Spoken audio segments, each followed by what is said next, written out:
Hey everybody, this is Chris Mason, and here with Lee Bellinger. And Lee, I had to call you because I was looking through the news this morning. I mean, obviously, right now, what's the big discussion that is going on is what happened to the congressman and his security detail at the baseball game with this shooter.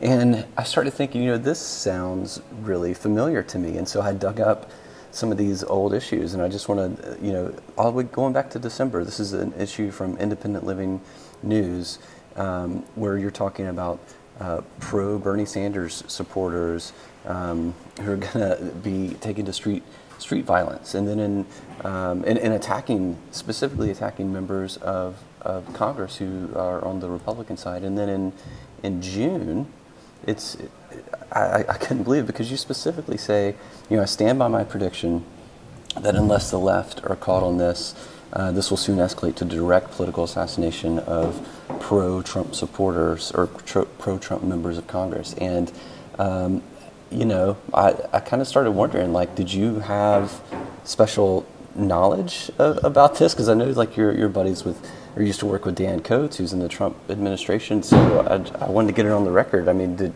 has anybody contacted you about this? So far, I haven't heard from Secret Service or FBI about my predictions about this, which were, they're very specific. But I had good reason. There was plenty of warning out there, plenty of warning signs. But the biggest one was that really made me realize it was that the people, when WikiLeaks leaked the fact that the left were sending in shock troops into Trump's rallies and creating violence there, and also the town halls, congressional town halls, people were saying on the left, oh gosh, this is a lot like the Tea Party people. Well, the Tea Party people would show up at town halls and they would ask a lot of penetrating questions, and I'm certain they were annoying to the liberal members of Congress. But the people that are going to the town halls now are shouting down questions from the constituents and breaking up the meetings. So they're literally disrupting one of the most important features of democracy, allowing everybody to have a chance to speak. There's a big difference between asking tough questions that the member of Congress doesn't enjoy and physically taking over a meeting and not letting anybody talk but you, the disruptors. And so this has been going on, this jackboot Nazi stuff, and it's very much like stormtroopers, Nazis, violence. It started with Al Sharpton, and a lot of, these are the things where people engage and incite violence, and it's really coming to a head, and it's all around the people who can't abide free speech. Who simply don't like free speech. And members of Congress, it's clear that nobody is going to be safe.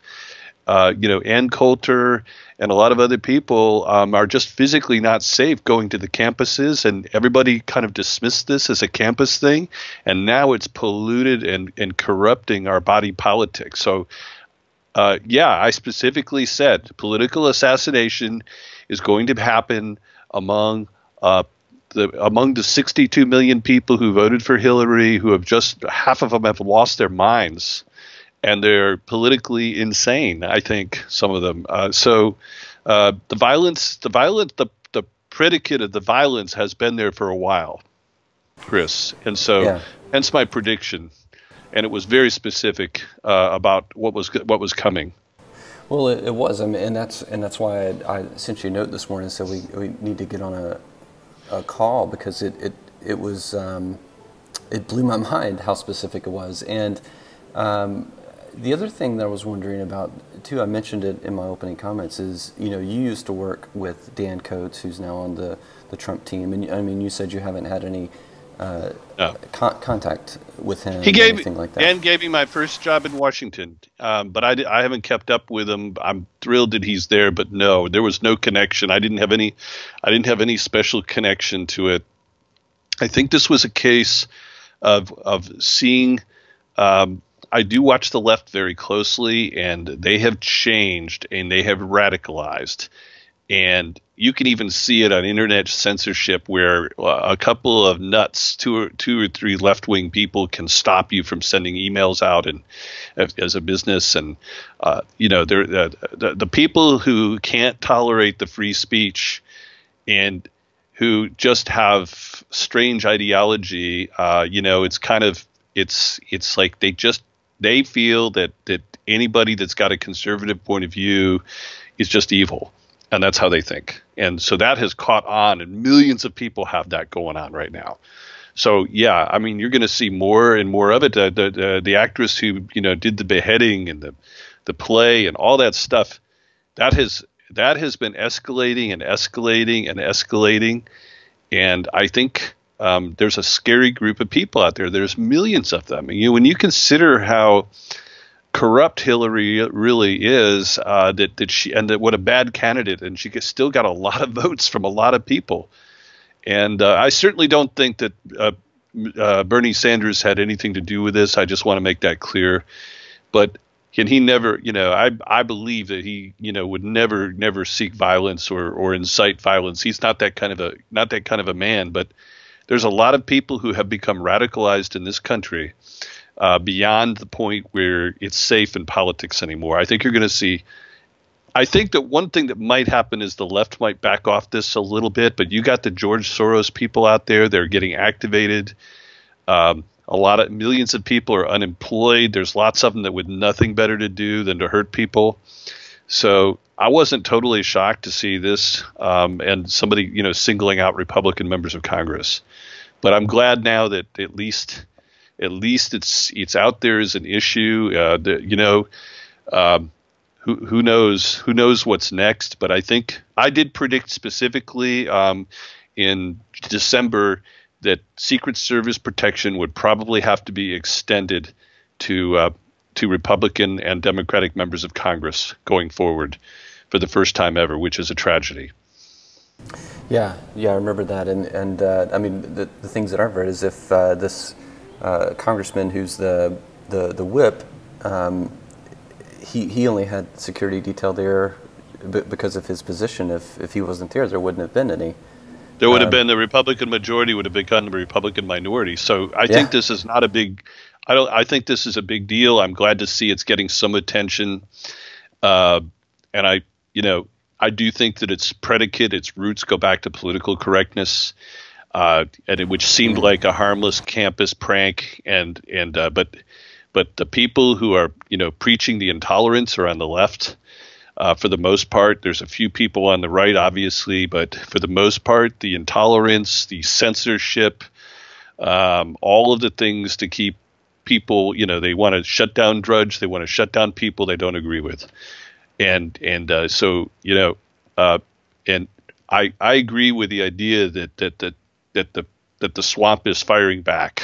I think that the swamp, this is just part of the swamp firing back.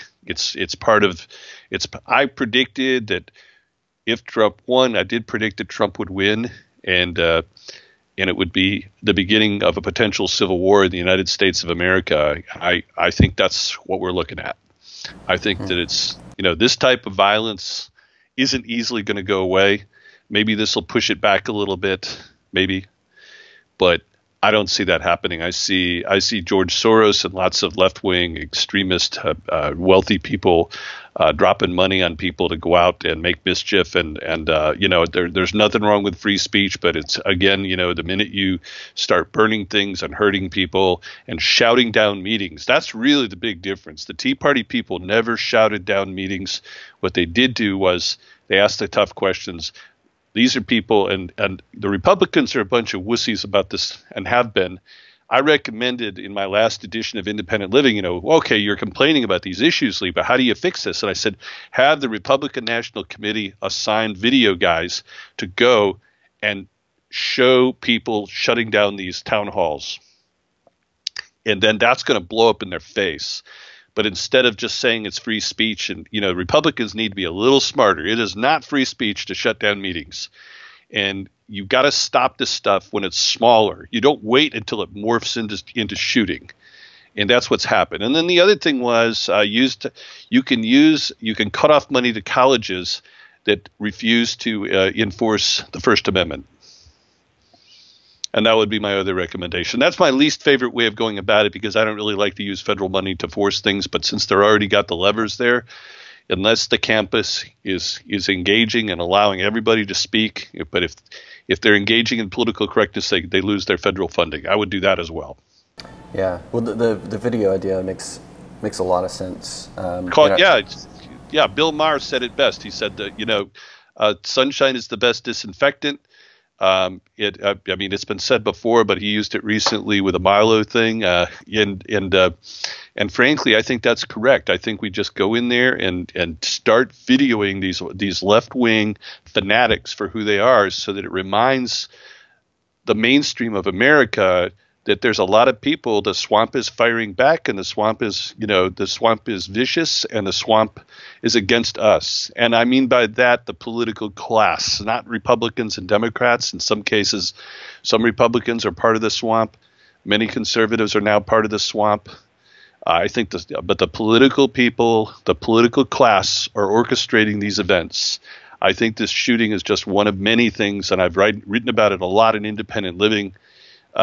So I hope that we can do more of these interviews, Chris. But this is an escalation that was logical. It was inevitable, and part of it is the Republicans' fault for not standing up to these people that are shutting down town hall meetings. They need to stop being wusses. They're total wusses, and they need to be a little bit smarter about what they do and their tactics, and videotaping the people that are shutting down the speech. And they should have been doing that at the Trump rallies to prove who's doing what. You want to, and that is going to backfire on them if you're smart about it. And you don't have to take away anybody's civil liberties to do it. It's just showing what they're doing. So I hope the Republican National Committee and some of these other groups, I mean, I would be against any protesters, even conservatives, who I'm a conservative, but even conservatives, if they use violence to try to shut down something, then that's improper, and I'm against them. So, but it's really the left. It's the left, the extremist, nutty left, and they're big. They're very big. They're not a small part of the country anymore. So, right. 62 million. Well, it's getting your perspective on these things is so valuable, and I think is more. I mean, you hope this is the last one, but as you say, it's part of the escalation. So I'm sure, unfortunately, we'll be talking about this some more in the future. But Lee, is always great to talk to you today. Great, good talking to you, Chris. All right.